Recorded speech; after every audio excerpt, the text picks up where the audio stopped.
नाही तसं आलं तर.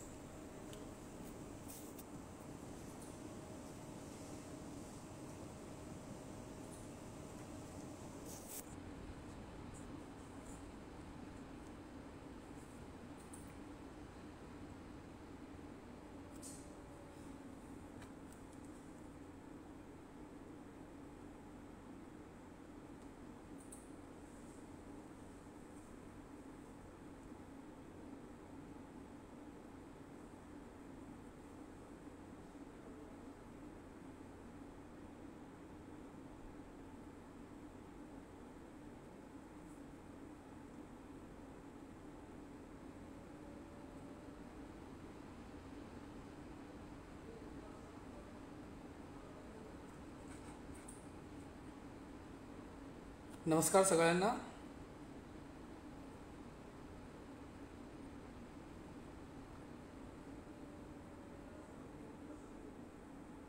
थोडंसं काही तांत्रिक कारणामुळे उशीर झाला. यस, मी सुरुवात करतो. मी जास्त नाही, 15 ते 20 मिनटं तुमचं सगळ्यांचं घेणार आहे. त्यामध्ये 2-3 मुद्दे मांडणार आहे. आणि त्याच्या आधी मी रितेश आणि त्यांच्या टीमला मनापासून धन्यवाद आणि शुभेच्छा देतो. कारण ज्या पद्धतीनं त्यांनी ॲग्री टुरिझम नवीन नवीन उपक्रम किंवा ज्या पद्धतीने ॲक्टिव्हिटीज राबवतात, नवीन काहीतरी स्पर्धा घेतात, ते कौतुकास्पद आहे. पहिल्यांदा परत एकदा द फार्म टीम, रितेश आणि सगळ्यांचं अभिनंदन आणि शुभेच्छा. मी आज कोरोनानंतरचा कृषी पर्यटन केंद्र कसं असेल या संदर्भात बोलणार आहे. पहिल्यांदा माझी ओळख करून देतो. मी गणेश चप्पलवार. ॲग्री टुरिझम विश्वच्या माध्यमातून आम्ही 2-3 वर्षापासून वेगवेगळ्या क्षेत्रात काम करतो. म्हणजे ट्रिप ऑर्गनाईज करणं असू द्या, कन्सल्टन्सी असू द्या, किंवा महत्त्वाचं म्हणजे शेतकऱ्यांसाठी जे डिजिटल मार्केटिंग आणि सोशल मीडियाची गरज असते ते सगळं आम्ही करतोय. बाकीची माहिती तुम्ही बाकीची माहिती तुम्ही ॲग्री टुरिझम विश्व जाऊ शकता आणि जास्त मी काय त्याबद्दल बोलणार नाही. कोरोनानंतरचा कृषी पर्यटन कसं असेल हा सगळ्यांना पडलेला प्रश्न आहे. विशेष करून ॲग्री टुरिझम जे चालवतात त्यांच्यासाठी सुद्धा. कारण आपल्याला माहिती आहे की संपूर्ण जगभरात कोरोनानं ज्या पद्धतीनं थैमान घातलेलं आहे हे आपण अनुभवतो, पाहतो आणि त्याचा फटका आपल्याला बसलेलाच आहे. आणि त्यापैकी एक आहे कृषी पर्यटन आणि किंवा पर्यटन. आपल्याला माहिती आहे की पहिल्यांदा मार्चमध्ये लॉकडाऊन सुरू झालं होतं. त्या लॉकडाऊनच्या काळामध्ये घोषित करण्यात आलं की पुढचे काही दिवस लॉकडाऊन होणार आहे. असं वाढत वाढत वाढत ते जवळपास 7-8 महिने लॉकडाऊन सुरू झालेलं आहे. आणि पहिला फटका ते पर्यटनाला बसलेला आहे. आणि म्हणजे साहजिकच आहे, ते कृषी पर्यटनाला बसलेलं आहे. पहिला फटका या कोरोनाचा पर्यटन क्षेत्राला बसलेला आहे. आणि सगळ्यात शेवटी पर्यटन क्षेत्र सुरू होणार आहे. म्हणजे सुरुवातीला सगळ्यात मोठा फटका परिणाम हे पर्यटनाला आणि शेवटी त्याच्यावरच होणार आहे.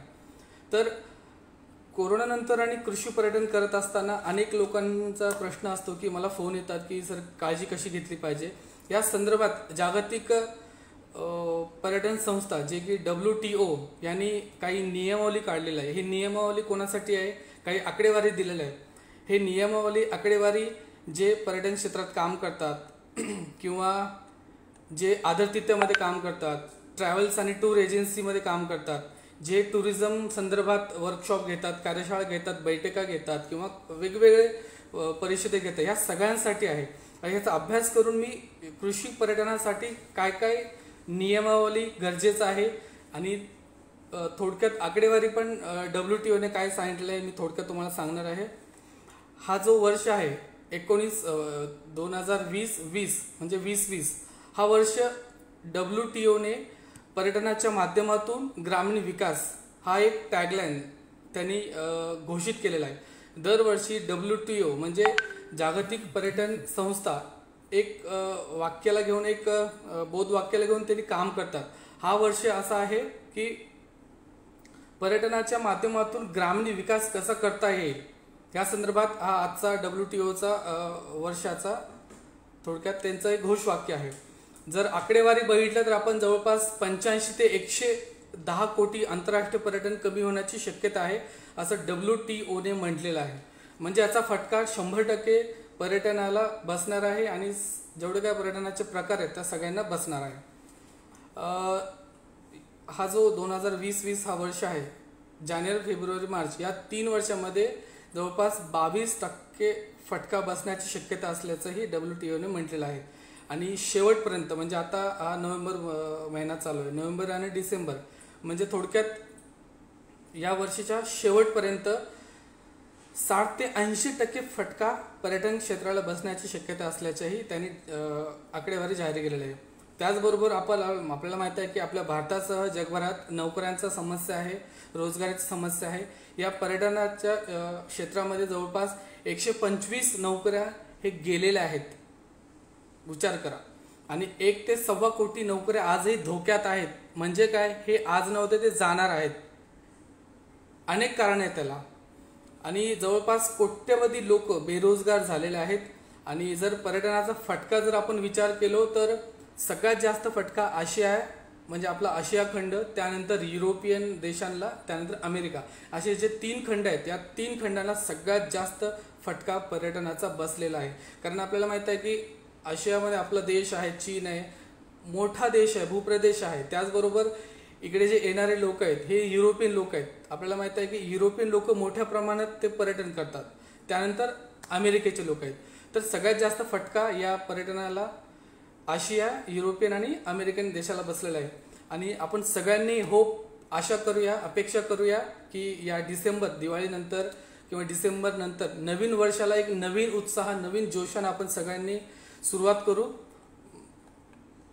ह्या झालं थोडक्यात आकडेवारी. मी तुम्हाला काही WTOने काही नियमावली सांगितले.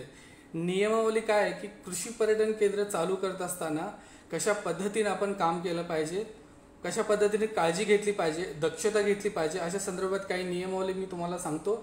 पहिला नियम आहे, कृषी पर्यटन केंद्र चालू करत असताना किमान 8 ते 10 दिवस तुम्हाला बुकिंग घेणं गरजेचं आहे. याचं कारण असं आहे की तुम्ही जर आज बुकिंग घेतलात, उद्या परत त्याला बोललात तर त्याचे अनेक अर्थाने नुकसान आहे. त्यासाठी 8 ते 10 दिवस आधी तुम्ही बुकिंग घ्या. त्याचा फायदा तुम्हाला आणि तुमच्या पर्यटकांना पण होईल. आणि तुम्हाला एक वेळ मिळेल की आधीचे जे पर्यटक गेल्यानंतर तुमचं ॲग्री टुरिझम सेंटर कसं साफसफाई करणं गरजेचं आहे किंवा सॅनिटायझरचा वापर कशा पद्धतीनं केलं पाहिजे, या संपूर्ण प्रक्रियेला तुम्हाला वेळ भेटतं. त्यानंतर आहे, शक्यतो विदेशी पर्यटक असतात, परराज्यातले किंवा परदेशी पर्यटक असतात, त्या लोकांचं तुम्ही बुकिंग घेऊ नका. कारण तुम्ही त्यांना घेतलं, आपल्याला माहिती आहे की कोरोना हे विदेशातून आलेलं आहे, चीनमधून आलेलं आहे. त्यासाठी तुम्ही शक्यतो, मला माहिती आहे की आज महाराष्ट्रात असे काही टुरिझम सेंटर्स आहेत की त्या ॲग्री टुरिझम सेंटरला विदेशी पर्यटक आवर्जून येतात. म्हणजे सांगायचं गेलं तर मनोज आढळ्यांचं यांचं ॲग्री टुरिझम सेंटर आहे, आमंत्रणचं जाधव यांचं ॲग्री टुरिझम सेंटर आहे, किंवा पांडुरंग तावरेंचं पण ॲग्री टुरिझम सेंटर आहे पळशीवाड्याला, किंवा कोकणातला विचार केलं तर फार्म ऑफ हॅपीनेस हे राहुल कुलकर्णी यांचं पण ॲग्री टुरिझम सेंटर आहे. की हे आणि यासारखे, आणि सगुणाबाग सगळ्यात महत्त्वाचा, सगुणाबाग सारख्या ठिकाणी विदेशी पर्यटक येतात. तर या विदेशी पर्यटकांचं तुम्ही बुकिंग शक्यतो टाळा, तुम्ही घेऊ नका. त्याचं कारण तुम्हाला माहितीच आहेत की कोरोनाचा परत प्रभाव वाढू शकतो, परिणाम होऊ शकतो. म्हणून शक्यतो तुम्ही विदेशी पर्यटकांचा बुकिंग सध्या घेऊ नका. आणि हे बुकिंग घेत असताना तरुणांचं बुकिंग घ्या. लहान मुलांना किंवा वयोवृद्ध जे म्हातारे असतील त्या लोकांचं तुम्ही बुकिंग घेऊ नका. आपल्याला माहिती आहे की आपण बातम्यामध्ये वाचलं असेल किंवा ऐकलं असेल, लहान मुलांना, वयोवृद्ध लोकांना या कोरोनाचा जास्त प्रादुर्भाव होतो किंवा लगेच त्यांना अटॅक करतो कोरोना. म्हणून लहान मुलं आणि वयोवृद्ध लोकांना तुम्ही बुकिंग घेताना विचार करा. त्याचबरोबर ॲग्री टुरिझम सेंटरमध्ये शाळेचे ट्रिप येतात, कॉलेजचे ट्रिप येतात, सामुदायिक म्हणजे ग्रुप गट्स येतात, राईट. ह्या सगळ्या लोकांना तुम्ही आत्ता या काही दिवस टाळा.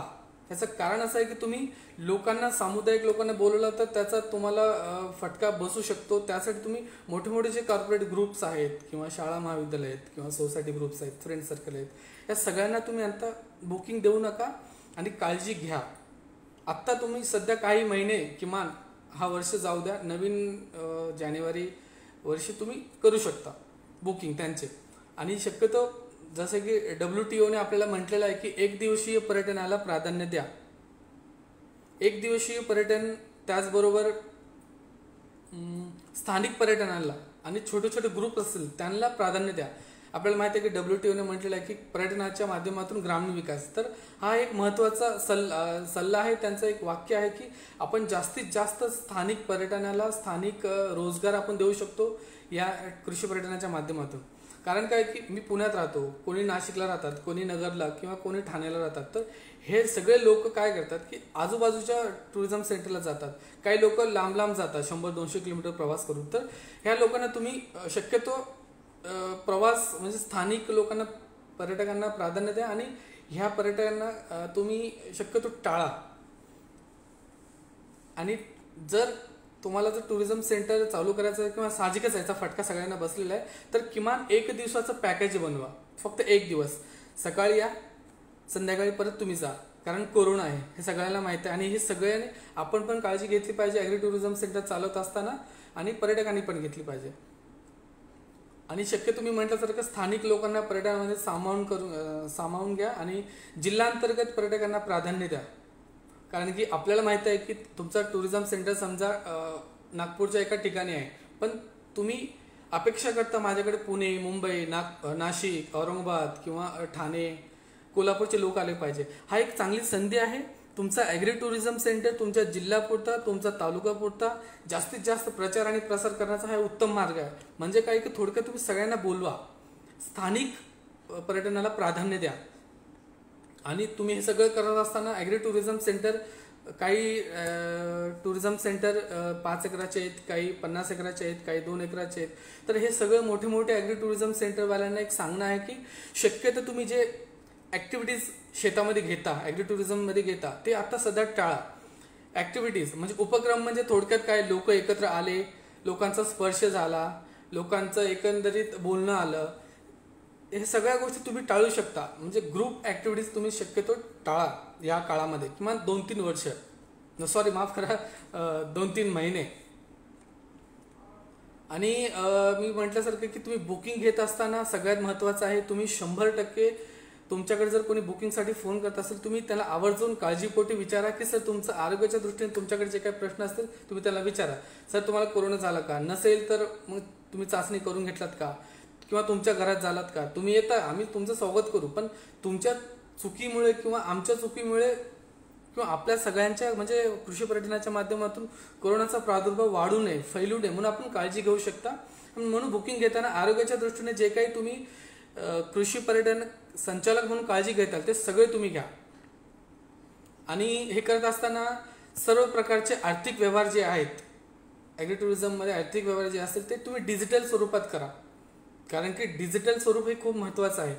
आणि डिजिटल स्वरूप तुम्ही कॅश देता, पैसे देणं घेणं असू द्या किंवा बाकी काही आर्थिक गोष्टी असेल, ते तुम्ही शक्यतो वेगवेगळे ॲप्स आहेत त्या ॲपच्या माध्यमातून तुम्ही कृषी पर्यटन केंद्रांना व्यवहार करू शकता. ह्याच्यातून खूप काही फायदा होऊ शकतो सगळ्यांनाच, पर्यटकांना आणि आपल्याला. आणि ज्या वेळेस आपल्या ॲग्री टुरिझम सेंटरवर पर्यटक येतात तर 100% आपली जबाबदारी आहे आपण त्यांची काळजी घेणं. म्हणजे थोडक्यात पर्यटकांना स्वागत करत असताना आपण मास्क लावणं खूप गरजेचं आहे. त्याचबरोबर ग्लोव्ज वापरणं आणि गरजेनुसार सॅनिटायझरचा वापर करणं हे गरजेचं आहे. आणि सॅनिटायझर आपण आलेल्या पर्यटकांना सगळ्यांच्या दृष्टीने सॅनिटायझर, मास्क, ग्लोव्ज हे वापरणं गरजेचं आहे. आणि त्यानंतर सगळ्यात महत्त्वाची गोष्ट म्हणजे आपण सगळ्यांनी जेवण करताना, बसताना, फिरताना, बोलताना किमान 1 मीटरचं अंतर ठेवलं पाहिजे ॲग्री टुरिझम सेंटरमध्ये. याचं महत्त्व असं आहे की तुम्ही 1 मीटरचं अंतर ठेवलं नाही तर त्याचा परिणाम आपण सगळेच आता भोगतोय किंवा पुढे आपल्याला काही होऊ नये परिणाम, म्हणून आपण काळजी घेतली पाहिजे, किमान 1 मीटरचं अंतर. दुसरं आहे, समजा तुमचं 1 एकरचं उदाहरण देतो मी, समजा तुमचं 1 एकरचं ॲग्री टुरिझम सेंटर असेल तर तुम्ही तुमच्या 1 एकरच्या ॲग्री टुरिझम सेंटरवर किमान 4 ठिकाणी सॅनिटायझरचा एक तुम्ही ते मशीन लावू शकता. म्हणजे ज्यावेळेस काही पर्यटक तुमच्या शेतात फेरफटका मारतील, शेत शिवार करतील किंवा फिरतील, यावेळेस तुम्ही त्यांना आवर्जून सांगा आमचा हा 4 एकरचा परिसर आहे, या 4 एकरच्या परिसरामध्ये 4 ठिकाणी सॅनिटायझर लावलेला आहे, कृपया त्याचा वापर करा, त्याचा तुम्ही नक्कीच उपयोग घ्या, ते काळाची गरज आहे. आणि हे पर्यटकांच्या आणि कृषी पर्यटन शेतकऱ्यांच्या चालकांच्या दृष्टीने महत्त्वाचं आहे. आणि हॉस्पिटॅलिटी, आदरातिथ्य करत असताना आपल्या ॲग्री टुरिझमवर स्वयंपाकी असतात, वाढपी असतात, राईट. काही गाईड असतील, काही व्यवस्थापक असतील किंवा इतर कर्मचारी असतील, ह्या कर्मचाऱ्यांना 100% 24 तास मास्क आणि ग्लोव्ज वापर करणं गरजेचं आहे.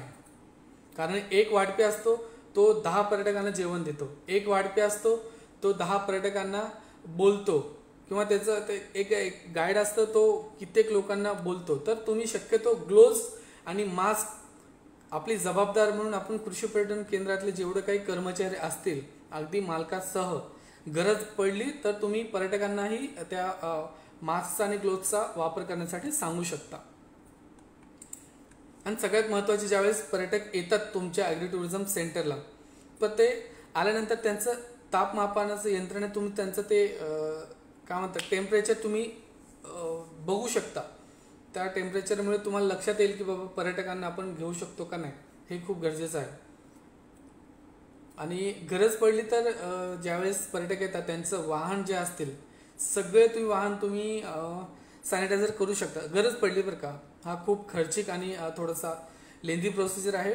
जर तुम्हाला वाटलं असेल काही फॅमिली असेल आलेला असेल एका दिवसासाठी, तुम्हाला गरज वाटली तर तुम्ही 100% त्यांचं सगळे वाहने सॅनिटायझर करू शकता. याचीही तयारी करा तुम्ही. त्याचबरोबर मी म्हटल्यासारखं ज्यावेळेस हे सगळे पर्यटक येतात तुमच्याकडे, सगळे जेवण करतात, राहतात, ॲक्टिव्हिटीज करतात, ज्यावेळेस त्यांना जाण्याचं जे त्यांचा परतीचा प्रवास असतो, जाण्याचा वेळ असतो, त्यावेळेस तुम्ही शक्यतो त्यांचं जे काही फीडबॅक असतं, प्रतिक्रिया, हे तुम्ही डिजिटल स्वरूपात, ऑनलाईन स्वरूपात घ्या. याचं कारण असं आहे की तुम्ही एखादं पेन घेता, वही घेता, ते तुमच्या नोंदवहीवर त्यांनी काही तुमची प्रतिक्रिया फीडबॅक देतात. तर तसं न करता तुम्ही शक्यतो त्यांचा ऑनलाईन मागून घ्या. आजकाल काय व्हॉट्सअप आहे, बाकीचे मेल आहे, किंवा या सगळ्यांच्या माध्यमातून तुम्ही त्यांचा फीडबॅक घेऊ शकता. याचं साहजिकच आहे, यातून सार्वजनिक स्पर्श टाळतो आणि कोरोनाला रोखण्यासाठी आपण प्रयत्न करू शकतो. आणखीन एक मुद्दा आहे, आपल्या कृषी पर्यटन केंद्रात काही उत्पादन तुम्ही विकत असाल, कारण की महाराष्ट्रात असे काही ॲग्री टुरिझम सेंटर्स आहेत की ते आपल्या कृषी पर्यटन केंद्रावर वेगवेगळे उत्पादन माल विकतात.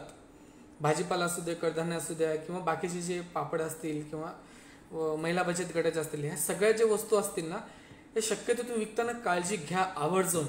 इथेही सेम सॅनिटायझरचा वापर करणे, ग्लोव्ज जो विकायला व्यक्ती असेल ते पर्यटकांना देताना ग्लोव्जचा वापर करणं, ह्या सगळ्या गोष्टी तुम्ही सध्या डिजिटल ऑनलाईन विशेष काळजी घेणं गरजेचं आहे. कारण की स्पर्श हा आजकाल सगळ्यात मोठा आहे. आपल्याला माहीत असेल 2-3 महिन्यापूर्वी आपण किती काळजी घेत होतो. काही लोक तर घरात असताना सुद्धा मास्कचा वापर करायचे. आज थोडंसं 1 महिना 2 महिने झालं की कोरोनाचं थोडंसं भीती कमी झालेलं आहे असं म्हणू शकतो. पण काळजी आहे आणि शासन पण तेच म्हणते की दिवाळीनंतर शक्यता दुसरा फेज येण्याची शक्यता आहे. त्यासाठी हे फेज येऊ नये सगळ्यांच्या दृष्टीने आपण काळजी घेतली पाहिजे. आणि हे जे नियमवले, काही टूर ऑपरेटर सहली तुमच्याकडे जर आणत असतील तर 100% तुम्ही आरोग्याच्या दृष्टीने त्यांच्याकडे चौकशी करा, त्यांना तुम्ही हक्कानं विचारा, पर्यटकांची काळजी घ्या, आरोग्याच्या दृष्टीने त्यांना विचारा, तपासणी करा. आणि जे टूर ऑपरेटर असतील ते फक्त त्यांना 1 दिवसाची संधी द्या, 1 दिवसाचा आरोग्य विमा काढा, जेणेकरून तुम्हाला आणि तुमच्या पर्यटकांना तुम्ही काळजी घेऊ शकता. पर्यटकांनी आत्ता सगळ्यात महत्त्वाचं आहे, पर्यटकांनी आणि आपण ॲग्री टुरिझम चालकांनी सगळ्यांनी आणि टूर ऑपरेटरांनी, गाईड्स, या सगळ्यांनी आपण आत्ता काळजी घेतली पाहिजे. ती म्हणजे जबाबदार पर्यटन. सगळ्यात महत्त्वाचं आहे जबाबदार पर्यटन. आपण त्यांची काळजी घेतली पाहिजे, पर्यटकांची, पर्यटकांनी आपली काळजी घेतली पाहिजे. काळाची गरज आहे. मला वाटतं ज्या कृषी पर्यटन केंद्र चालक असतील, मालक असतील, त्यांना बऱ्यापैकी एक कृषी पर्यटन केंद्र कसं चालू करावं आणि काळजी कशी घेतली पाहिजे, त्याचा परिणाम काय, आपण थोडक्यात बघितलेला आहे. मला आता तुमचं काही प्रश्न असतील तर मी 5-10 मिनिटात प्रश्नाचं उत्तर देण्याचा प्रयत्न करतो. त्यानंतर आपण थांबू. ऑलरेडी उशीर झालेला आहे, 15-20 मिनिटं. मी जास्त वेळ न घेता काही प्रश्न असतील प्लीज प्रश्नाचं उत्तर देण्याचा प्रयत्न करतो मी. काही नियमावली, आकडेवारी जर तुम्हाला हे पाहिजे असेल तर आपल्या वेबसाईटवर पण मिळतील. मी प्रश्नाची वाट बघतो पुढचे 5-10 मिनिटं, त्यानंतर आपण संपूया.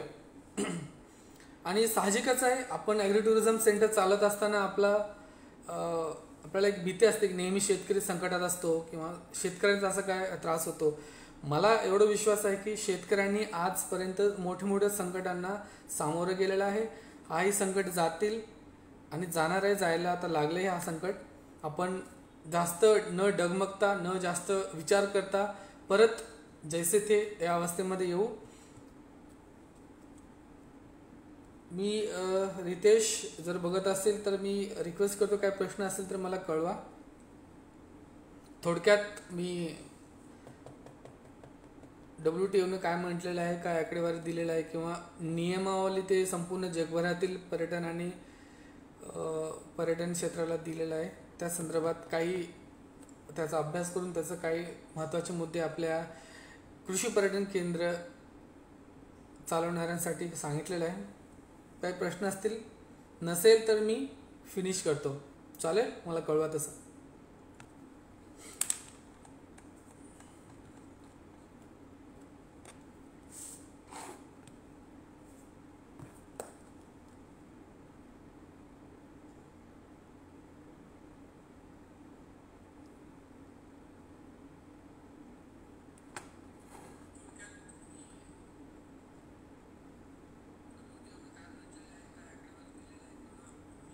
रितेश,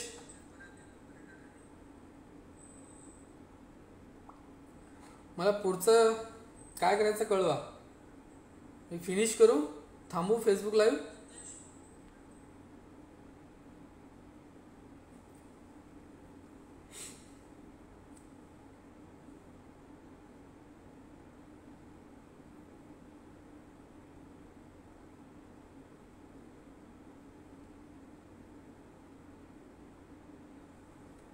आणि कृषी पर्यटनबद्दल विचार करत असताना आज मला माहित आहे की खूप ग्रामीण भागातले काही तरुण आहेत की आजही खूप मोठ्या प्रमाणात गावाकडे आहेत. एक चांगली संधी आहे, सामुदायिक प्रकल्प म्हणून कृषी पर्यटन तुम्ही उभा करू शकता. जिथे कुठे असाल तुम्ही, त्याचा नक्की तुम्हाला फायदा होईल. कारण की आता लोक भीत आहेत गावातून शहराकडे यायला. त्यासाठी खूप चांगली संधी आहे, भविष्य आहे कृषी पर्यटनाला. एक चांगला सामुदायिक प्रकल्प तुम्ही उभा करू शकता आणि याच्यातून नक्कीच आपल्या परिसरातली ग्रामीण संस्कृती असू द्या, त्याचं संवर्धन आणि हे सगळ्या गोष्टी होईल आणि रोजगार मिळेल. एक प्रतिष्ठा आणि पैसा पण मिळेल ॲग्री टुरिझमच्या माध्यमातून.